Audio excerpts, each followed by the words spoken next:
everybody, and welcome to episode 1 of Interview with the Bookshelf.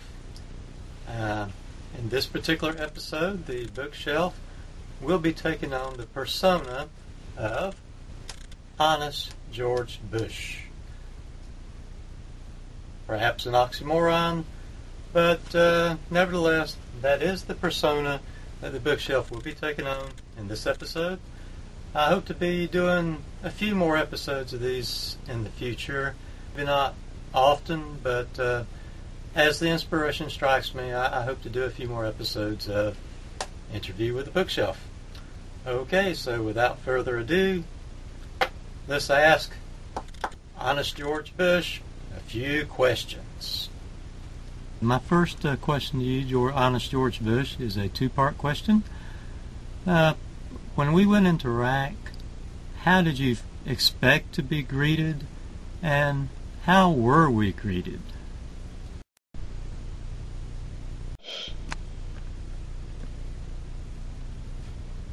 So, it would appear you expected that we would be greeted with silk flags, but instead we're greeted with cold steel.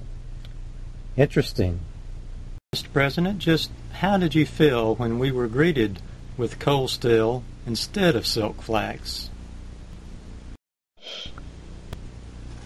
Yes, I think that's how a lot of people in your administration felt.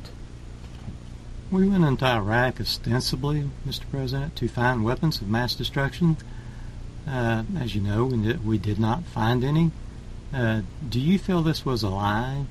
And if so, as represented by a distance, just how big a lie was this? Okay, the 100-yard lie. Well, I certainly didn't expect such candor on your part. It's something that both myself and my viewers certainly do appreciate, Mr. President. Okay, so if it wasn't to find weapons of mass destruction, what are some of the reasons you feel that we did go into Iraq? Okay. Petroleum, yes. Anything else, Mr. President? Okay. Teach your dog to behave. So by this, Mr. President, I'm going to assume you mean that since we at one time supported the regime of Saddam Hussein, we went in there to teach him a lesson. Okay, fair enough. Are there any other reasons which come to mind? Yes. Who among us has not gotten a little power crazy once in a while? Mr. President, this war has been quite expensive. How do you propose that we pay for it? Yes, the borrowables. By that, I will assume you mean a massive increasing of the federal debt and a burden on future generations as far as the eye can see. Mr. President, by most accounts, this war has been a disaster. Do you feel that there's anyone who can possibly get us out of this mess?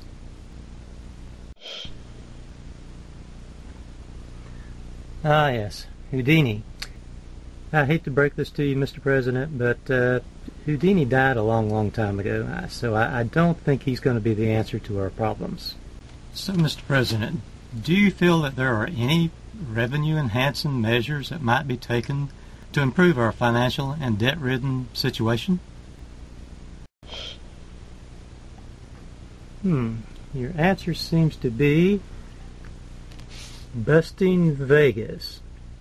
I'm sorry to tell you, Mr. President, but I just don't feel that that's a viable option. I'm not sure if that would produce enough money, and I'm not sure how you propose going about busting Vegas. But just out of curiosity, how would you propose going about busting Vegas? Yes, your old friend Houdini again, I see. Again, Mr. President, you're going to have to let this go. Houdini died a long time ago, okay? He's not here. He's not going to help you. You're going to have to come up with something else, okay? Mr. President, what types of federal programs do you feel will have to be cut in order to fund this continuing war in Iraq? Wow, Mr. President, that's quite a laundry list of programs you have there. What's that you say? Yes, I hear you. Yes, we shall have to tighten up our belts and make sacrifices for the greater cause. I know, as you say, it's not easy screwing up the whole geopolitical system of the world. It can't be done on a shoestring budget. I realize that. With the full benefit of hindsight, Mr. President, how do you personally feel about the way the situation in Iraq has gone down to date? Okay, your answer would seem to be no pangs of conscience. Interesting, you know. I've sensed that about you, Mr. President. Mr. President, you profess to be a good Christian man. What type of Christian would have no pangs of conscience about the disaster that Iraq has become? A new kind of Christian. Well, Mr. President, I really can't argue with you much on that, I'm afraid. Mr. President, would you care to expand on exactly what new kind of Christian would have no pangs of conscience about the situation in Iraq as it stands today? An almost human new kind of Christian. Again, Mr. President, I must say that I find your candor today most refreshing. Again, Mr. President, I almost hate to expand on this topic, but if you would please tell us, what form would this almost human new type of Christian with no pangs of conscience take?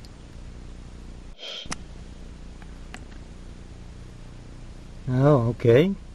So I see that you see yourself as an angel in armor.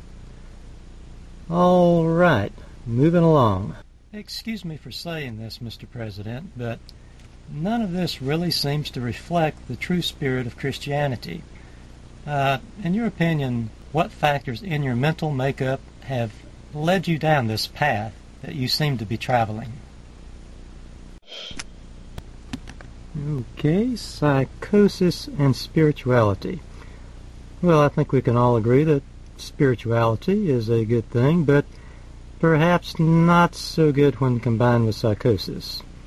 Mr. President, a lot of people on both sides of this battle will wind up at the end of this war with missing limbs. What advice do you have to give them as far as employment in the future? Okay. Mouth and foot painting artists. Well, technically, Mr. President, you're right. A person without limbs could be a mouth and foot painting artist, assuming he had both feet and the talent to do so. But do you have any recommendations at all for people who aren't artistically talented? Behind the G-string. Mr. President, I think that may be so wrong on so many different levels that I feel that I don't want to go into that at the present time. Touching once again, Mr. President, on ways to finance this war, you've had a few minutes to think about it. Have you thought of any other ideas? Found objects. Again, Mr. President, while a person might make a few bucks off of found objects, I just don't think you would make quite enough to make much of a dent in the national debt. But just out of curiosity, is there any special way you would go about finding these valuable objects? Houdini again. Just just never mind. Just forget it. One final question, Mr. President. When you leave office after your final term is over, what do you expect the final years of your life to be like? 50 years of pleasure. Well, I think we can all agree that that's probably, should you enjoy the benefits of such a long life, will be pretty much how the rest of your life goes. And lastly, Mr. President, what do you expect the lives of those both in the United States and abroad who your foreign policies have touched in such a deep and personal way, what do you expect their lives to be like after you leave office? Kicked to death by a camel. Well, thank you so much for this interview, Mr. President. I don't believe I could have put things any better myself.